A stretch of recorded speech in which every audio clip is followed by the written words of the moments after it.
오늘 시장도 한번 어떤 일들이 일어났는지 또 수급의 변화는 나왔는지 하나둘씩 체크를 해보고요. 다음 주까지도 관심 있게 봐야 되는 섹터 테마를 한번 정리를 해보도록 하겠습니다. 자, 오늘은 반도체는 조금 쉬어가는 모습이 나왔습니다. 일제히 전부 다 하락을 한 건 아닌데 그 와중에도 몇몇 또 튀는 종목들은 있었어요. 이오테크닉스나 아니면 리노공업 오늘 살짝 신고가 터치를 해줬고, 그 다음에 오픈엣지도 오랜만에 최근에 많이 하락을 한 만큼 조금 기술적 반등 9%대 반등이 나왔고, AP시스템 이 종목도 오랜만에 한 20%대 거의 가까이 상승이 나왔었네요. 그래서 이렇게 반도체 내에서도 일부는 순환매가 들어오고는 있다. 하지만 오늘 또 형님인 삼성전자, 하이닉스는 조금 쉬어가는 모습이 나왔습니다. 수급을 한번 볼까요? 반도체 흐름을 보고 끝났다 라고 생각하시는 분들은 아마 없을 거예요. 왜냐하면 하이닉스 오늘도 여전히 외국인 크진 않지만 200억 순매수가 들어왔고, 삼성전자 오늘은 그래도 하루 종일 좀 지지부진한 모습이 나왔길래 오늘은 좀 외국인이 팔았나? 라고 생각을 좀 했는데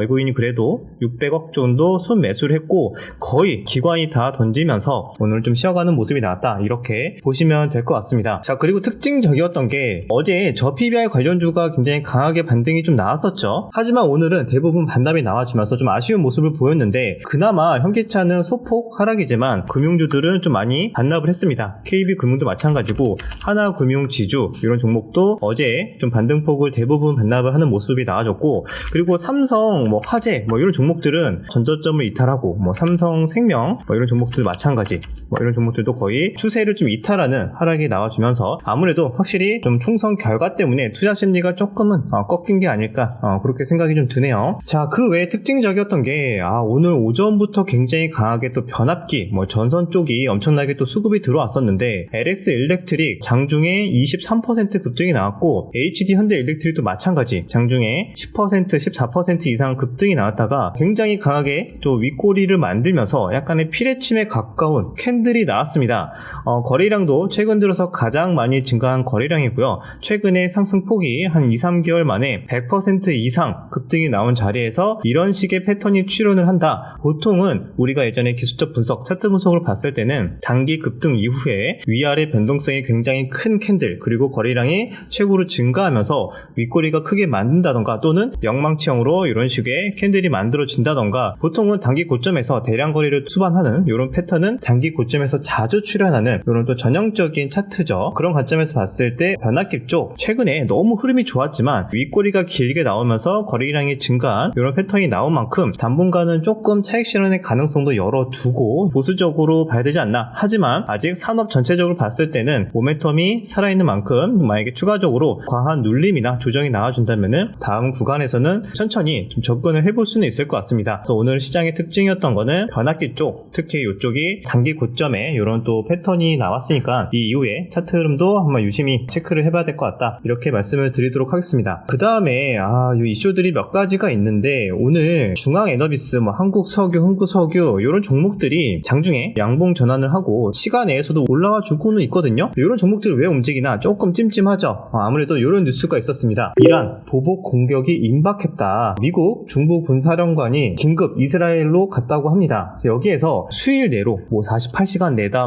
며칠 내로 이란이 미사일 드론 발사를 준비를 하고 있다고 하는데, 아무래도 이전에 시리아 주재 이란 영사관이 이제 공습을 받아서 또 이스라엘에 대한 공격을 받았다라고 판단을 해서 여기에서 이제 보복을 하기 위해서 좀 준비를 하고 있다고 합니다. 아무래도 이런 뉴스들 때문에 이런 또 지정학적인 또 종목들, 이런 유가나 해지 종목들이 들썩거리고 있는데, 아마 오늘 움직인 이런 기대감은 주말간에 또 쐈다, 어디서 전쟁 났다, 또 이런 뉴스를 또 기다리면서 왠지 매수를 하지 않았을까라고 생각이 들긴 합니다. 그래서 이렇게 또 유가나 해지 테마들도 여전히 변동성이 나와주고 있고, 그러한 이유는 계속 이런 뉴스들이 나와주고 있기 때문이다, 이렇게 보시면 될 것 같다. 그 다음에 2차전지도 굉장히 좀 안 좋은 모습이 나와주고 있어요. 2차전지도 보시면은 좀 안타깝긴 하지만 에코프로 BM 이런 종목도 4%대 하락이 나와주면서 전저점 테스트가 얼마 남지 않은 상황이고요. 그 외에도 LG 에너지솔루션 이런 종목도 다시 2%, 포스코 쪽도 많이 안 좋더라고요. 포스코 엠텍, 포스코 인터내셔널 이런 종목도 이전 저점을 이탈하는 모습들,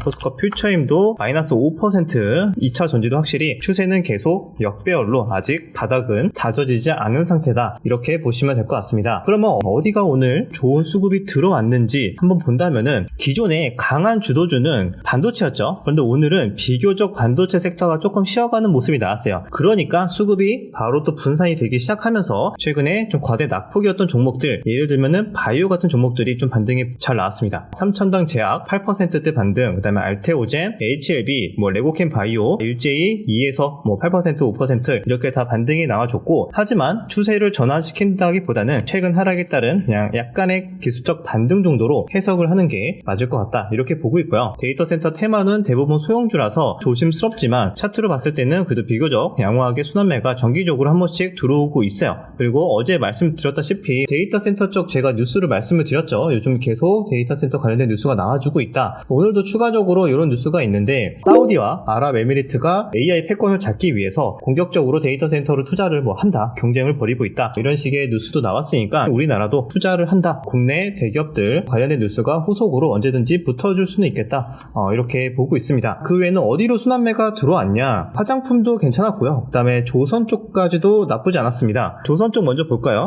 삼성중공업 오늘 21선 돌파가 나와주면서 9,000원 근처까지, 저항대 근처까지 올려놓는 모습들. 아무래도 조선 쪽은 우리 이전에도 나왔던 뉴스랑 비슷하지만 조선 3사 13년 만에 동반 흑자 전망이 예상이 된다, 실적에 대한 기대감으로 차트가 크게 무너지지 않고 좋은 흐름이 나와주고 있다, 이렇게 보시면 될 것 같습니다. 이 외에도 하나오션 9% 가까이 상승이 나왔죠. 조선 쪽도 나쁘지 않았다, 이렇게 보고 있고요. 그 다음에 화장품까지 보시면 될 것 같아요. 화장품도 오늘은 아모레퍼시픽도 마찬가지고 정고점 근처까지 반등의 성공. 그 다음에 소형주 같은 경우에는 토니몰이나 코리아나 이런 종목들도 이전에 수급이 들어오고 나서, 강하게 또 수급이 들어오고 나서 약간의 고가놀이 패턴으로 거래량을 줄이는 이런 식의 기간 조정이 나와주고 있기 때문에 또 언제든지 아주 강한 주도 테마급은 아니지만 가끔씩 주도 테마 쉬어갈 때 한 번씩 순환매 들어올 만한 또 섹터로 화장품까지도 같이 봐야 될 것 같습니다. 이 외에도 실리콘2 이런 종목들도 신고가 갱신을 하고 있죠. 화장품까지 다음 주 계속 체크를 하자, 이렇게 말씀을 드리고요. 자, 이 정도면 오늘 주요 특징 대부분 정리가 된 것 같고요.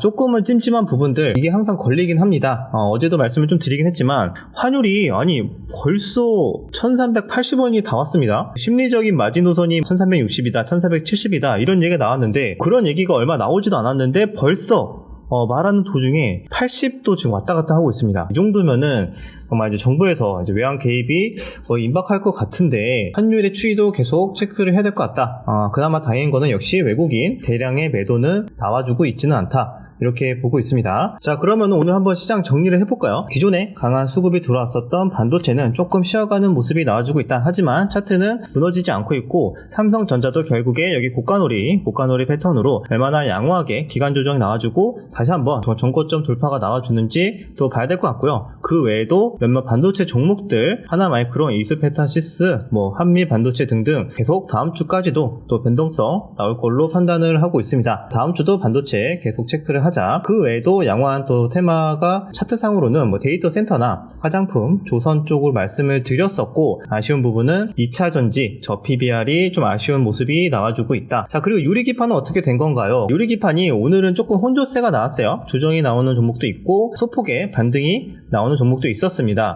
이전에 그래도 조금은 최근에는 잊혀지고는 있는 것 같은데, 그래도 불과 일주일 전만 해도 가장 강한 주도 테마였기 때문에 다음 주까지도 충분히 눌림 이후에 좋은 또 수급, 순환매 가능성이 있는 테마다. 그래서 다음 주까지도 관심 있게 체크를 해보자. 유리기판 계속 봐야 될 것 같습니다. 마지막으로는 원자재예요. 보면 유가 관련주도 있고 구리도 있고, 아직까지 차트로 봤을 때는 끝난 차트들은 아니기 때문에 또 시장의 투자 심리 또는 인버스처럼 시장이 한 번씩 무너질 때마다 해치 테마나 원자재 관련주들 계속 들어올 수 있기 때문에 다음 주 계속 관심 있게 봐야 되는 테마 정리를 해본다면은 역시 반도체, 유리기판, 원자재가 일단 가장 좋은 변동성이 나올 것 같다. 그 외에 주도 테마급은 아니지만 그래도 차트가 비교적 양호한 거는 화장품, 조선, 데이터 센터 이런 종목들이 있으니까 여기 내에서 여러분들 투자 전략 잘 고민을 해보시면서 나의 관점에 맞는 또 종목들만 잘 대응을 하시면은 좋을 것 같다. 이렇게 정리를 하도록 하겠습니다. 오늘의 명언 말씀드리도록 할게요. 자, 낙관으로 사지 말고 산수로 사세요. 자, 이런 말이 있습니다. 너무 그냥 긍정적으로만 전망하는 거야. 감대로 전망하는 게 아니라 이게 어떤 분에게는 실적이 될 수도 있어요. 실적도 결국엔 산수죠. 트레이딩 하시는 분들은 차트가 될 수도 있고 수급이 될 수도 있죠. 뭐 외국인의 수급이나 여러가지 프로그램 매수라던가 이런 것들도 결국엔 산수이기 때문에 확실하게 근거 있게